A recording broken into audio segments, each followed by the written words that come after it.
ihe awụ akwụkwọ nsọ onye Igbo dere ndị Afrịka. Ekele ọma chapter 17 verses 14. Ọ sị naanị ofufe nsọ nke ndị Afrịka ji aka ha tọọ ntọala ya ga-azọpụta agbụrụ niile nke Afrịka. Naanị akwụkwọ nsọ nke Afrịka ji aka ha dere ụmụ ha ga-eweta udo n'ime Afrịka. Onye ike gwuru n'ihe ya, ụkpa tụrụ ya. Biko jiri ntị onye Igbo n'obi onye Igbo. Isiokwu m n'ụbọchị nke taa bụ ụkpa. Gee ntị. Ụkpa na-atụ atụrụ, ụkpa na-atụ ewu, ụkpa na-atụ evule, ụkpa na-atụ mmadụ. Nke bụ eziokwu, ọ bụ ọka mma na mmadụ dara ogbenye karịa na ụkpa tụrụ mmadụ. Ozi a si abịa. Ọ na-eme mmanwụ ka nka ya lawara abịa. Onye nna ya dị ndụ anaghị agba egwu abịa. Igbo mụrụ nze m ụzọ, biko okwu a dị ọkpụrụkpa, a ga-atọ ya atọ ka mgbugwo ụgba. Asị m na onye ọbụla bụ mmadụ ike ihe ya wụrụ ya, ụkpa atụrụ ya. Abụ m Mkpachukwu Ojagbo, a na-akpọ m Ojiọfọ. Abụ m onye olu okoro nke dị na Ọmahịa n'ime obodo nke Chineke. Ekelere m ọha nweze, ekelere m Igbo bụ Igbo, ekelere m ndị tiri eti n'ala Igbo, ma ndị dibịa na-agba aja, ma ndị na-agba afa, ma ndị mụrụ ọgụ, ma Mkpaakwụkwọ Ojiọfọ si ihe onye tiri ya zere, ọ ga-adịrị Igbo la mma. Igbo mma mmanụ chabọla biko eji m ọjị n'aka. Asị m Chukwu ya ọbasị dị elu ekekere ụwa, Chukwu okike abịa agba.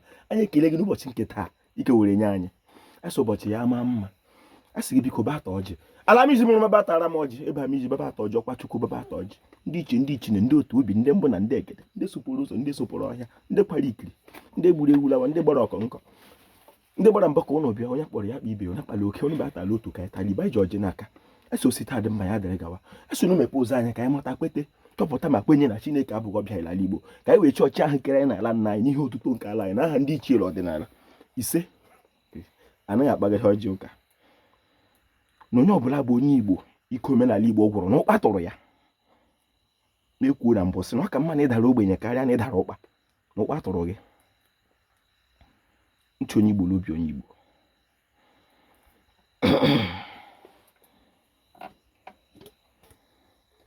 Si ndị ala ụnụ gba na ọmaala na mma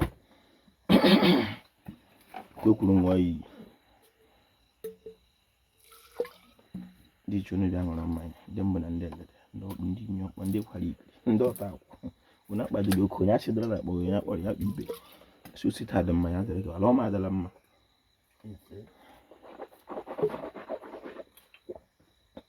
Ndị nwe ala asị gị na a ga-atọ ya atọ ka ngwugwu, ụkpa dị ọkpụrụkpụ. Asị m onye Igbo ọbụla ike omenala Igbo gwụrụ na ụkpa tụrụ ya. Ọ bụ n'ihu ewu ụkpa tụrụ, mana na ewu ahụ na a na-ekechi ya ofu ebe, a hapụghị ya ka o megherie ahụ.